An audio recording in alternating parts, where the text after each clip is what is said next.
लेकिन हमारे साथ ईटीना और ईटीना स्वदेश के मैनेजिंग एडिटर निकुंज डालमिया बने हुए हैं। निकुंज, गुड मॉर्निंग।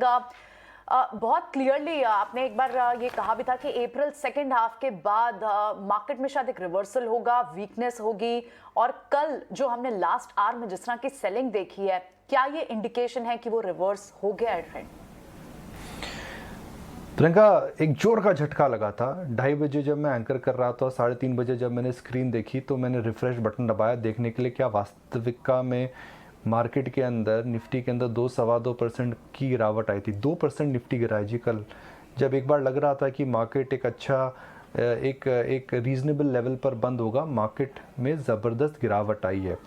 मगर जो गिरावट है उसका मुख्य कारण क्या है? क्या कोई बड़ी न्यूज़ आई? क्या ग्लोबल मार्केट में बड़ा सेल ऑफ हुआ है? क्या युद्ध को लेकर के हमें कुछ नया पता लगा है? या फिर कल की जो सेलिंग थी वो कंपल्सिव थी? मुझे लगता है कल की सेलिंग कंपल्सिव थी।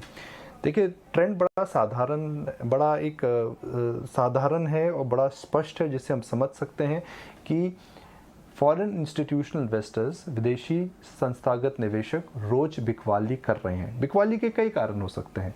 उन्हें रिडेम्पशंस आ रहा है, वो अपने पोर्टफोलियो को रिस्क से हाई इंटरेस्ट रेट्स एनवायरनमेंट में एडजस्ट कर रहे हैं, या फिर वो इंडिया एक्सपोजर कम कर रहे हैं। एक स्पष्ट कारण आप नहीं बोल सकते हैं, मगर बिकवाली है और मुझे लगता है बिकवाली रहेगी।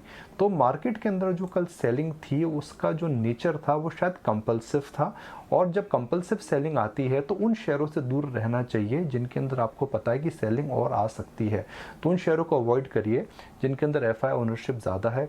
उन शेयरों को अवॉइड करिए जिनके अंदर इस समय इंटरेस्ट रेट को लेकर के डी रेटिंग हो सकती है, जो कि हाई पी मल्टीपल शेयर है।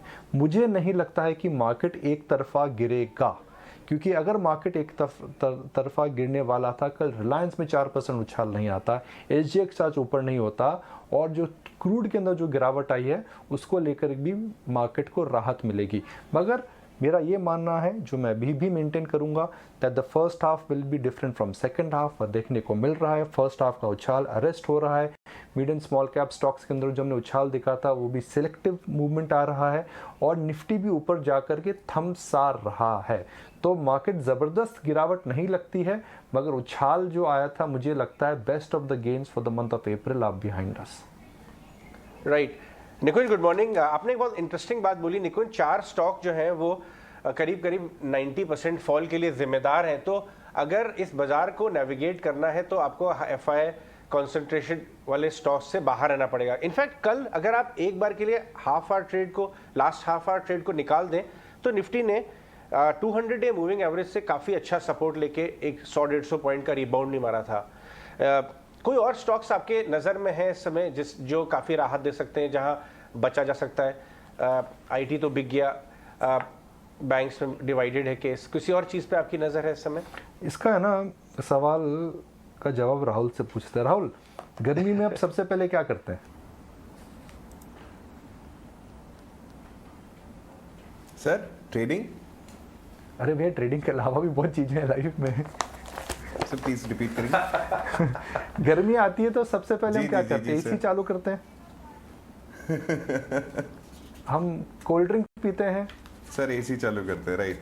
तो जिस तरह से गर्मी इस साल आ रही है, अप्रैल के महीने में, नया कुछ नहीं बोल रहा हूँ, मैं भी दिल्ली गया हुआ था, जयपुर भी गया था किसी काम से, 42 डिग्री 43 डिग्री। मैं हालांकि कार्बोनेटेड ड्रिंक्स और कोला नहीं पीता हूँ, मगर गर्मी इतनी ज़्यादा थी कि कार्बोनेटेड ड्रिंक्स और शिकंजी में बहुत पी रहा था। तो वही जो हम देख रहे हैं हमारे आसपास हो रहा है, उन्हीं शेयरों पे नज़र रखिए। तो anything which is got to do with summer relief, if I may use the terminology, उन कंपनियों में नज़र रखनी चाहिए। भले वो एयर कंडीशनर्स हो, या फिर वरुण बेवरेजेज जैसी कंपनी हो, या फिर उन क्षेत्रों पे नज़र रखिए where you actually will see a change in demand because of summer. देखिए, जब समर आती है हर साल डिमांड आती है, मगर इस साल समर जल्दी आई है, तो उसकी वजह से जो एफएमसीजी कंपनीज हैं और जो रिटेल एंड पर हैं, लोग स्टॉकिंग बढ़ा रहे हैं। तो वरुण बेवरेजेस हो गई, बियर रिलेटेड स्टॉक्स, बियर की कंपनीज हो गई, या लिकर कंपनीज हो गई जो कि बियर में ज़्यादा हैं, या फिर ऐसी कंपनियां हो गई जो कि कोल्ड ड्रिंक्स या फिर जूसेस के अंदर हैं, जैसे डाबर हो गई, तो मेरे हिसाब से उन कंपनियों पे ज़रूर नज़र रखनी चाहिए। छोटा ट्रेंड है, मगर जो ट्रेंड है इस ट्रेंड पे ज़रूर नज़र रखिए। देखिए वरुण बेवरेज का शेयर है कहाँ पर है, 1050, 1040। एक महीने का चार्ट देखिए, मार्केट के अंदर एक महीने के अंदर वरुण बेवरेज का जो स्टॉक है उसके अंदर मुझे लगता है कि काफ़ी उछाल देखने को मिला होगा। डाबर का स्टॉक देखिए फ्लैट है, कहीं नहीं गया है, तो ये ट्रेंड मुझे लगता है इस पर नज़र रखनी चाहिए। ओके, तो क्लियरली सीजनल ट्रेंड्स के साथ चलें, बाजार आपको मौके कई सारे देगा। गुड मॉर्निंग निकुंज, आईएमएफ ने ग्लोबल ग्रोथ फोरकास्ट कट किया है। इनफैक्ट रशिया यूक्रेन युद्ध के चलते ग्लोबल ग्रोथ का अनुमान घटाकर 3.6% किया गया है। FY23 के लिए भारत का जीडीपी ग्रोथ अनुमान भी 9% से घटाकर 8.2% किया है। ऑफकोर्स आपने कहा कि एक तरफा कमजोरी नहीं दिखेगी बाजार में, लेकिन इकोनॉमी स्पेसिफिक ये जो आंकड़े आते हुए दिखे आपको कैसे लग रहे हैं, कितने कंसर्न्स हैं? देखिए आईएमएफ ने जो कल जो एक मैसेज दिया है, आईएमएफ ने जो कल आंकड़े ग्रोथ को लेकर के दिए हैं, मुझे नहीं लगता उसको वो मार्केट्स उससे नर्वस नहीं होने वाला है, बिकॉज मार्केट्स में एक प्रकार से लोगों को पता था कि इस समय ग्रोथ चैलेंज होगी और मार्केट इस बात को एडजस्ट कर चुका है।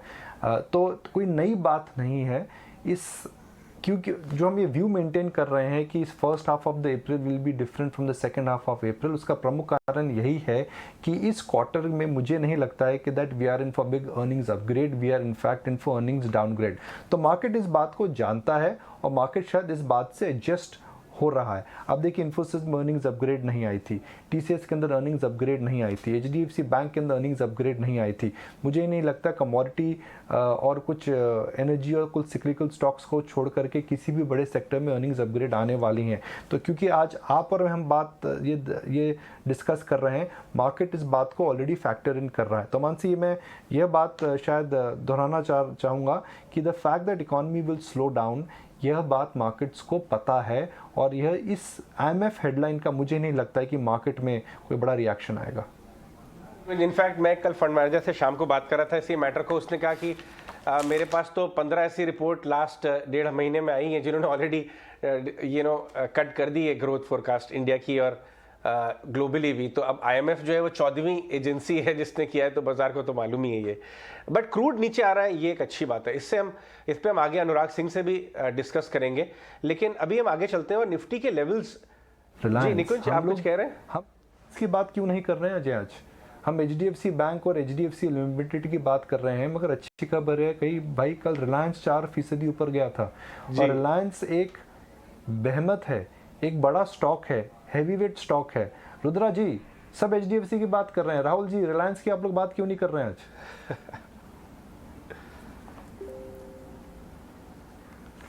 सर कल तो बात कर ही रहे थे और इनफैक्ट मतलब कल जिस तरीके से रिलायंस ने ओवरऑल चाल दिखाई है काफ़ी तारीफ काबिल थी। और अगर ट्रेंड के अगर अगेंस्ट नहीं जाता और अगर मार्केट के साथ अगर जाता तो कल आप मार्केट की हालत समझिए कि बहुत ही ज़्यादा लाइक 200 डेमा को हमने कल टेस्ट किया है, कल टेस्ट नहीं, कल तो उसका लाइक काफ़ी ज़्यादा बुरा हाल हो जाता वहाँ पे। तो डेफिनेटली अगर मार्केट में अगर वीकनेस है तो यहाँ पे रिलायंस में भी होनी चाहिए थी, बट उसके अगेंस्ट जाके खड़ा हुआ है और बहुत अच्छे लेवल्स पे खड़ा हुआ है। तो मार्केट में कहीं ना कहीं जैसा कि अजय भी सुबह बोल रहे थे कि ऐसा नहीं है कि कंप्लीटली नेगेटिव हो चुका है मार्केट, बहुत सारे पॉजिटिव इंडिकेशंस भी हैं, बट जिस तरीके से प्ले आउट होना है मार्केट वो देखने लायक होगा। बिल्कुल, थैंक यू सो मच निकुंज, शुक्रिया समय देने के लिए और इन सारे पॉइंट्स पर अपना व्यू शेयर करने के लिए, हमारे व्यूअर्स को क्लैरिटी देने के लिए बहुत बहुत शुक्रिया।